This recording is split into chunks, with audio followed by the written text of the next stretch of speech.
तालियों के गर्जन के साथ उन्हें आमंत्रित करते हैं उनके प्रेरणादायी उद्बोधन के लिए।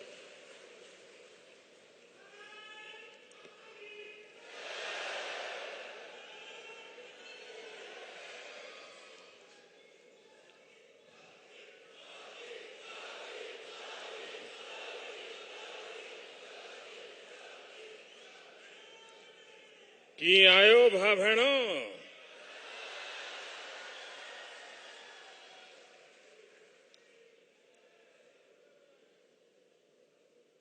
याद करते हैं मुके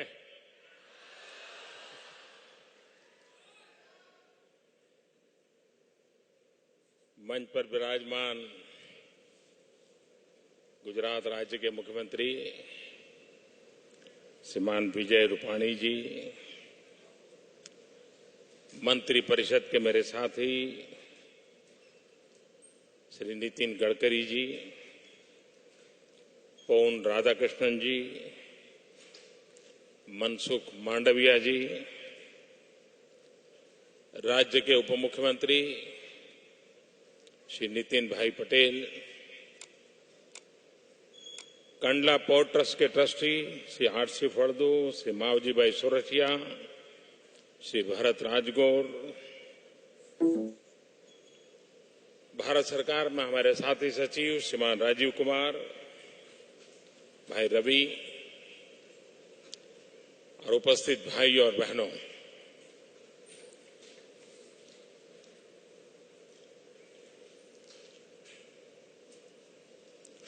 कंडला एक प्रकार से लघु भारत है,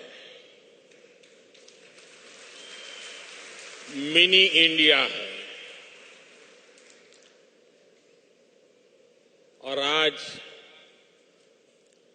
एयरपोर्ट से कंडला पोर्ट तक आने के रास्ते भर आप सबने जिस प्रकार से स्वागत सम्मान किया, एक प्रकार से आपने सड़क के दोनों किनारों पर आबेहूब भारत खड़ा कर दिया था।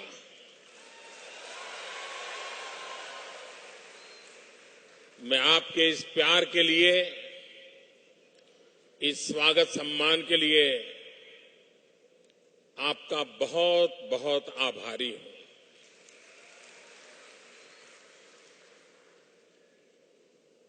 ये शब्दों में कहने की जरूरत नहीं है कि कच्छ के साथ एक मुख्यमंत्री के कार्यकाल के दरमियान मेरा लगाव कैसा था, बार बार आपके बीच आना होता था।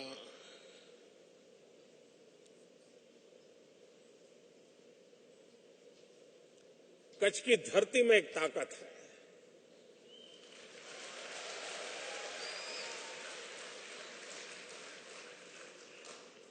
200 साल पहले भी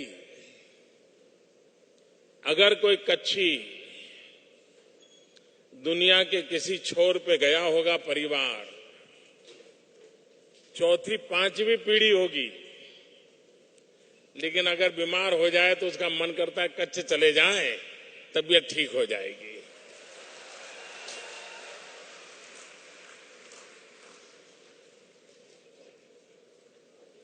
हम कच्छ के लोग पानीदार तो है, पर बिना पानी जिंदगी गुजारते रहे।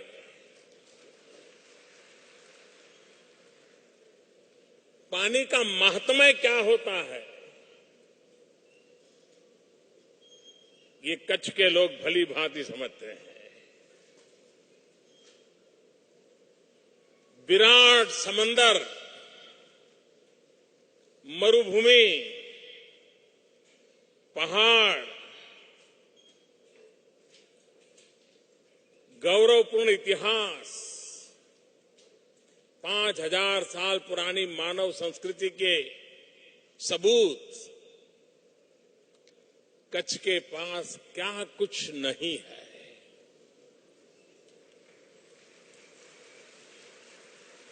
न सिर्फ हिंदुस्तान को, दुनिया को देने की ताकत इस धरती में है और दुनिया को मैग्नेट की तरह आकर्षित करने का सामर्थ्य इस धरती में है।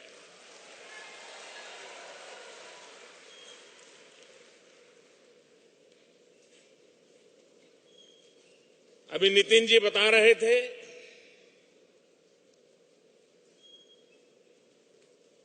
कि आज जो वैश्विक अर्थव्यवस्था का रूप है,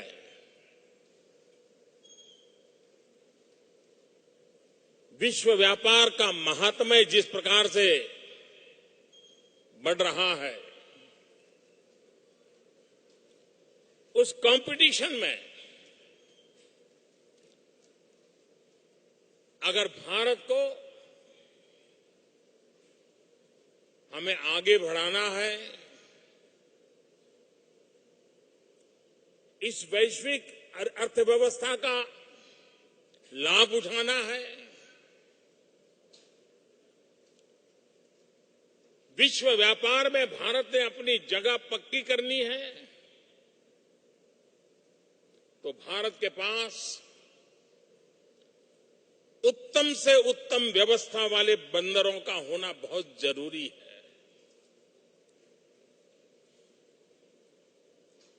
ये कंडला पोर्ट और आज जो चीजें वहां निर्माण हो रही हैं,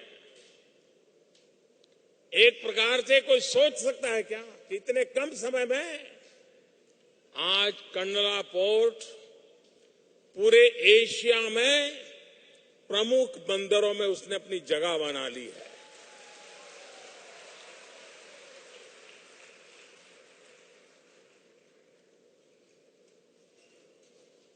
पिछले 1-2 साल में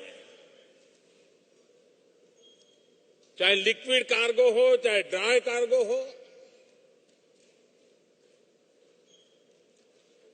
पोर्ट सेक्टर में काम करने वाले हर कोई समझते हैं कि इसका जो ग्रोथ है वो पोर्ट सेक्टर की अर्थनीति को जानने वाले लोगों के लिए बड़ा ही सरप्राइज कर रहा है। ये अचीवमेंट किया है हमने और धीरे धीरे पोर्ट पर काम करने वाले लोगों को भी लगने लगा है यूनियन चलते हैं, चलते रहेंगे, लेकिन मिलजुल करके अगर हम इस पोर्ट की ताकत को बढ़ाते हैं, एक ताकत है इंफ्रास्ट्रक्चर की, दूसरी ताकत है एफिशिएंसी की, ट्रांसपेरेंसी की, और उससे इतना बड़ा परिणाम देश को मिल सकता है जिसकी हम कल्पना नहीं कर सकते। अभी नितिन जी बता रहे थे ईरान के साथ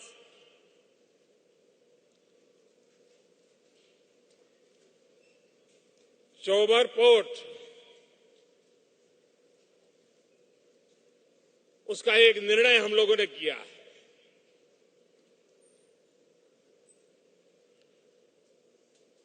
उस पोर्ट का सीधा संबंध कंडला के पोर्ट के साथ आने वाला है।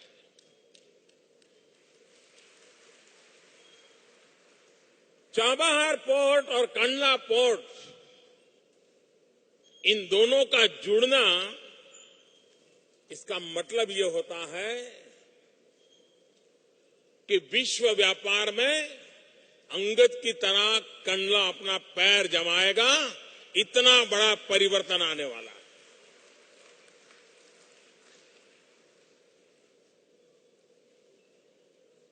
आज कंडला पोर्ट को मैकेनाइज करने की दिशा में कुछ कदम उठाए जा रहे हैं।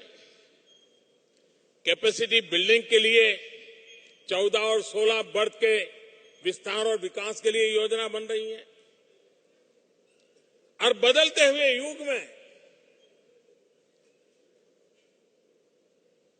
पोर्ट सिटी का कंसेप्ट डेवलपमेंट का एक इकोनॉमिकल एक्टिविटी का एक व्यवस्था, वो दिशा में भी योजना बन रही है। ट्रांसपोर्टेशन को बल मिले और इसलिए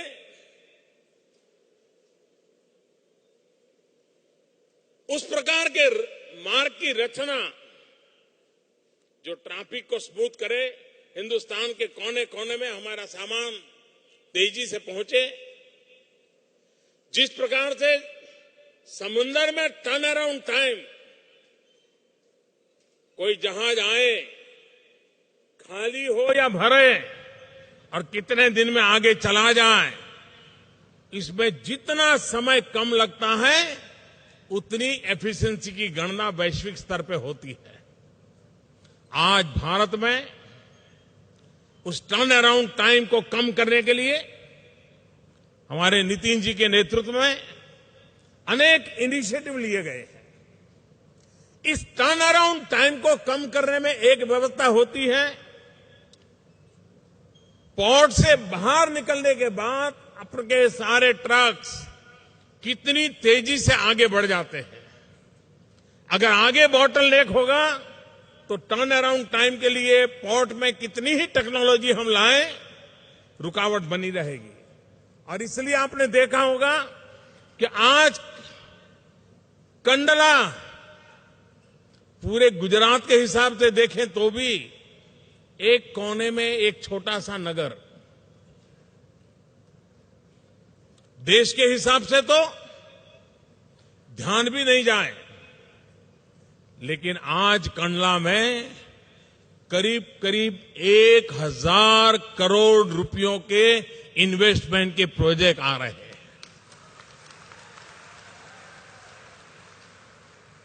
एक 1000 करोड़ कोई सामान्य रकम नहीं है।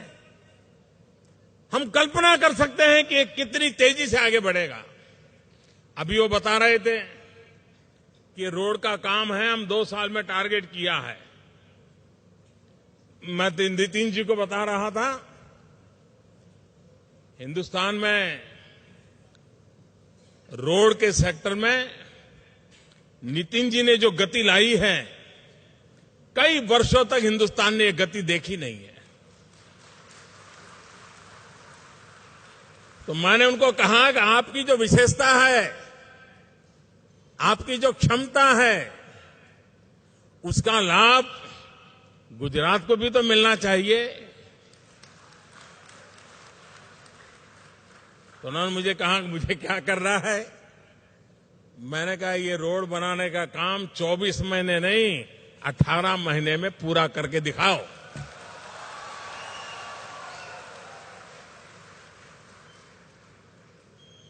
और मुझे विश्वास है नितिन जी को इशारों में कह दे तो भी उस काम को पूरा कर देते हैं। तो मुझे विश्वास है हो जाएगा। आज यहां बाबा साहब आम्बेडकर के नाम से एक कन्वेंशन सेंटर भी बन रहा है, विशाल भूभाग में बन रहा है,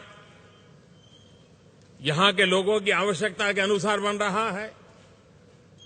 लेकिन मैंने उसका जो प्लान देखा तो मुझे लगता है शायद रवि बड़े डरते डरते बनाया है। उसको लगता है पता नहीं इतने पैसे कहां से आएंगे, कैसे होगा। तो मैंने नितिन जी को कहा है कि ऐसा छोटा मत करो,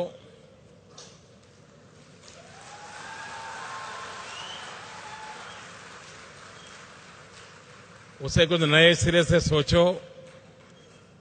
उन्होंने कहा कि मुझे थोड़ा समय दीजिए, मैं सोच करके बताता हूं।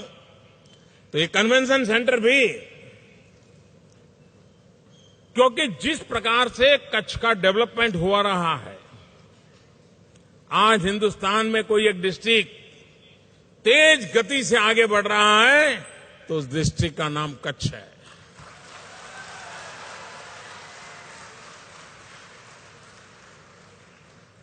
और कोई कल्पना कर सकता है 1988 में भयंकर साइक्लोन ने हमको तबाह कर दिया था। 2001 भूकंप ने हमें जमींदोज कर दिया था।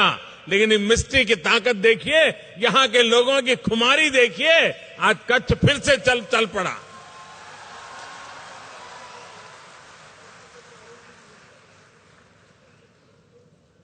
और कंडला ये न सिर्फ गुजरात की अर्थव्यवस्था का केंद्र बिंदु बन सकता है, यातायात की दुनिया में कंडला पोर्ट हिंदुस्तान की अर्थव्यवस्था में भी एक अहम भूमिका निभा सके, इस परिस्थिति में काम कर सकता है। और हम भी उस दिशा में इसको आगे बढ़ाना चाहते हैं। भारत की सामुद्रिक व्यापार की विरासत हजारों साल पुरानी है। लोथल में 5000 साल पहले सामुद्रिक व्यापार का इतना बड़ा केंद्र था। उसके बगल में वल्लभी यूनिवर्सिटी थी। उस वल्लभी यूनिवर्सिटी में 80 से ज्यादा देशों के बच्चे पढ़ते थे। और लोथल का जो पोर्ट था, बंदर था, कहते हैं कि 84 देशों के झंडे वहां हमेशा दिखाई देते थे, हजारों साल पहले।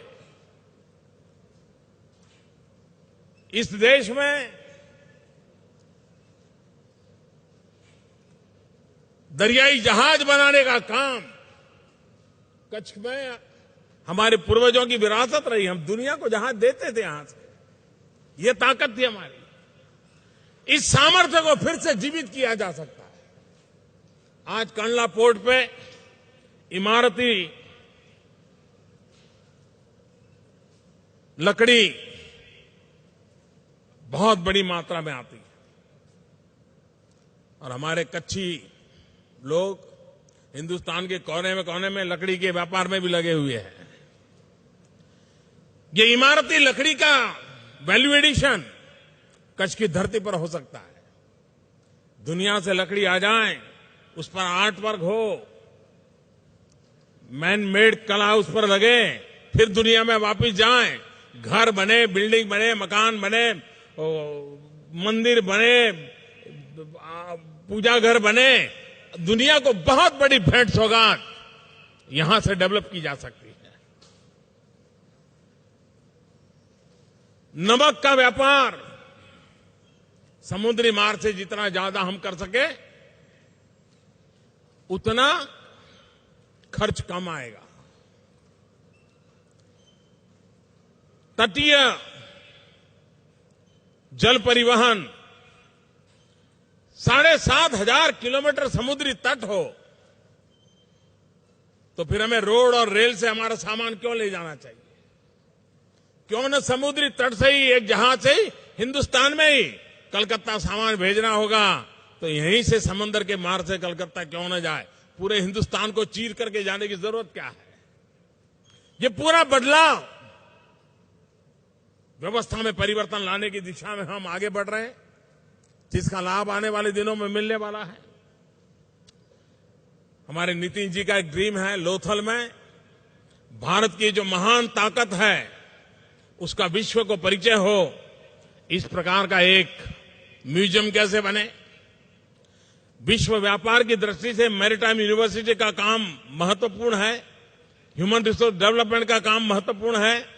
और अभी मुख्यमंत्री जी बता रहे थे कि उन्होंने मैरीटाइम यूनिवर्सिटी का ऑलरेडी असेंबली के अंदर बिल भी पास कर दिया है। मेरी उनको शुभकामनाएं हैं। ह्यूमन रिसोर्स डेवलपमेंट का ये काम वो न सिर्फ गुजरात को समुद्री तट के लाभ का होगा, वो हिंदुस्तान के समुद्री व्यापार के लिए भी एक ताकत के रूप में उभरेगा, ऐसा मेरा पूरा विश्वास है।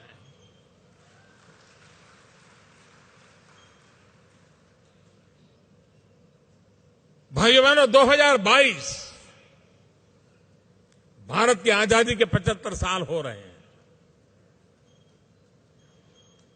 मैं आज जब कंडला की धरती पर आया हूं,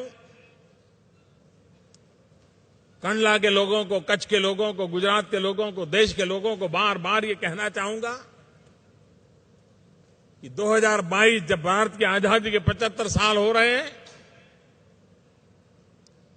हम देश के उन वीर सपूतों को याद करें, उन महापुरुषों को याद करें जिन्होंने आजादी के लिए अपनी जिंदगी खपा दी थी।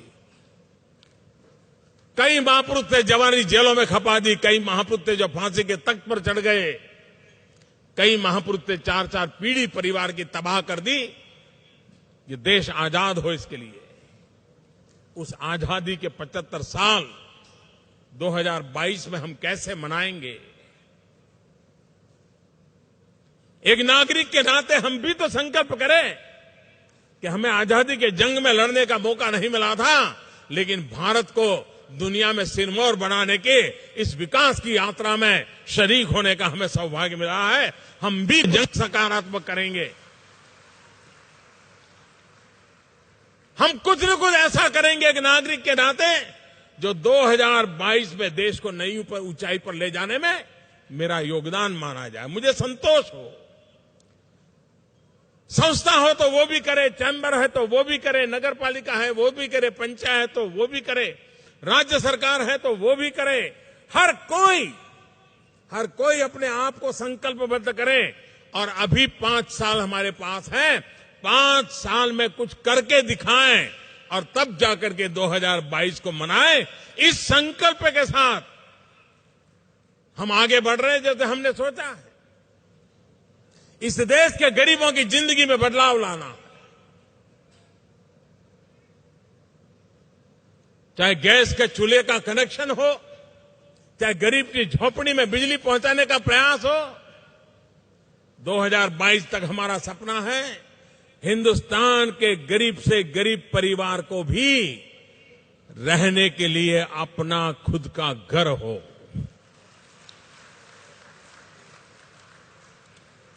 और घर में बिजली भी हो, घर में पानी भी हो, घर में शौचालय भी हो, ऐसा घर उसको मिले, ये बहुत बड़ा सपना लेकर के काम चला रहा है।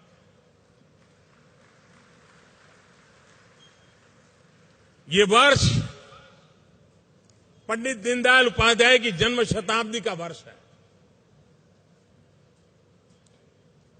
भारत के गरीब से गरीब व्यक्ति, अंतिम छोर पर बैठे हुए व्यक्ति का कल्याण कैसे हो, इस विचार को केंद्र में रखते हुए उन्होंने देश को एक नया चिंतन दिया था।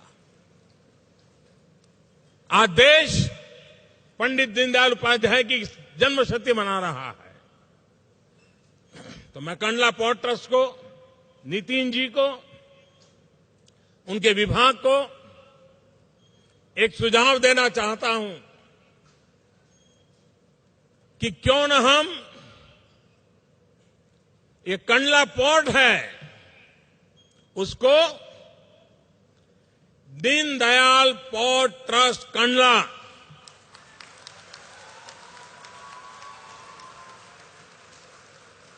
विधिवत रूप से उसकी प्रक्रिया करें, निर्णय करें और दीनदयाल पोर्ट ट्रस्ट कंडला के रूप में, क्योंकि गरीबों के लिए काम कर रहा है। दीनदयाल वो गरीबों के पहचान का शब्द है हमारे देश में। जो दीनदयालु है वो भाव अगर हमारे सामने रहेगा तो हम निरंतर समाज के दबे कुचले, शोषित, पीड़ित, वंचित उनकी जिंदगी में बदलाव लाने के लिए काम कर सकते हैं। मैं फिर एक बार कच्छ की धरती में मुझे फिर एक बार आपके बीच आने का सौभाग्य मिला। आप सब इतनी बड़ी मात्रा में आकर के मुझे आशीर्वाद दिए, इसके लिए मैं आभारी हूं। नितिन जी का आभारी हूं कि इस कार्यक्रम में मुझे शरीक होने का सौभाग्य मिला। बहुत बहुत धन्यवाद। आपके ओजस्वी एवं मार्गदर्शी संबोधन के लिए हृदय तल से आपका आभार प्रकट